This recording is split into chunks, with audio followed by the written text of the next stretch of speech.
I've been running the lifestyle writing business for almost 2 years, and what worked back then barely moves the needle today. I used to drop value bombs, lead magnets, platitudes, advice. I was a reply guy. I was genuinely replying 200 times a day to build my brand, and all those things worked.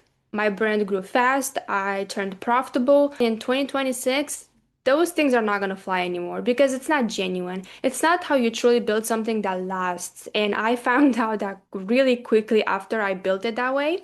So times have changed, my strategy changed, my advice for clients changed. But the good news is that the game is technically harder, but it's also better because if you understand how it runs, the bar for entry, it's still super low. So today I want to break down what works right now on X and on LinkedIn and what you should probably do in 2026 and what you should stay away in 2026 because it's not going to serve you. So let's start. Number one is teaching too much, showing too little. Careers used to grow by teaching a lot, like here's how to do this, here's how to post.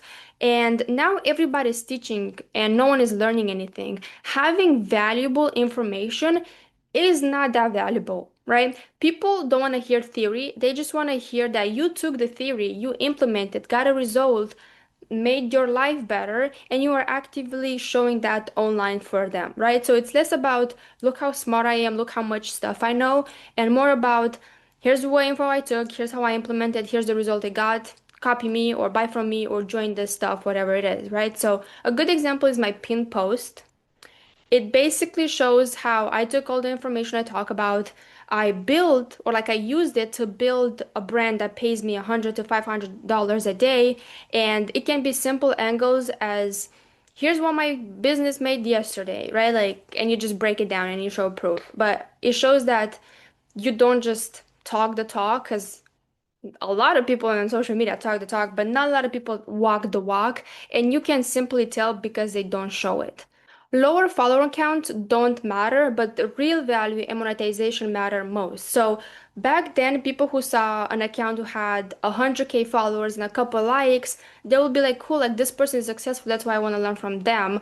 But it's not the case anymore. And I'm actually super happy that people started like noticing that small accounts with like 2K followers have way more leverage, they make way more money, they have a stronger community than the ones who have 100K followers. They barely can keep their account alive, and most of them usually think like I should just probably delete this one and start again because they're just so dead. The game shifted from vanity metrics to community leverage. So what does that mean? Let's say if a potential client sees that other people trust you, that other people buy from you, that other people want to stay in your world, they're more likely to pick you because the community speaks for itself. So big accounts don't have the advantage anymore, but creating real community, a real value, and showing that you can monetize will do so much more talking than having a big follower account.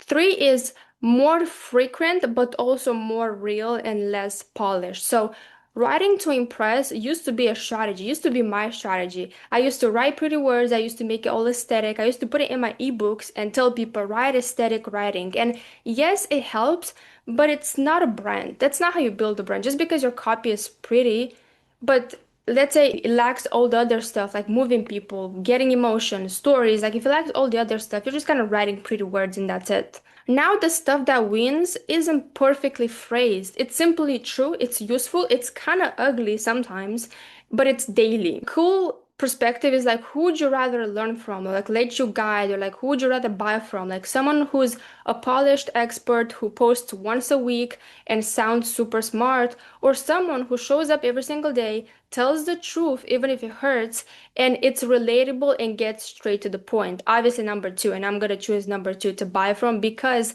I relate more. I just see them as a human instead of just like ChatGPT words online. Four is less pitching your offer, more marketing with stories daily.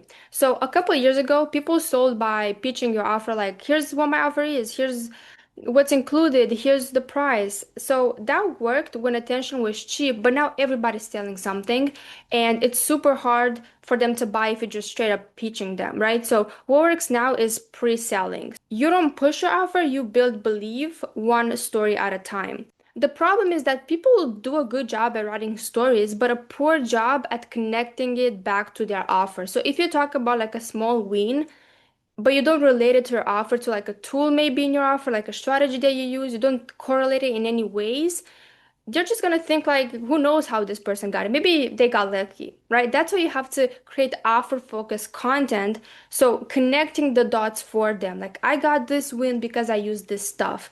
A strategy, a tool, whatever it is, but you have to connect it because people are not good at connecting dots by themselves. And unless you tell and you create offer focused content and you tell stories, but you connect it back to your offer, that's how you're gonna pre-sell all your content. And then when they're gonna hear that you have an offer, they're gonna be like, oh yeah, right, I've heard that before. Like, I've heard you talk about this. Or like, that story reminded me that you talked about this strategy. And that's how you basically sell anything. But yeah, if you're serious about building a multi six-figure brand, hit subscribe. Every week I'll share what's working and how to create a brand that pays you every single day. There's always tools down below in the description, tools that I use every single day that might help you get some type of outcomes. They're all linked down below in the description. So see you next time.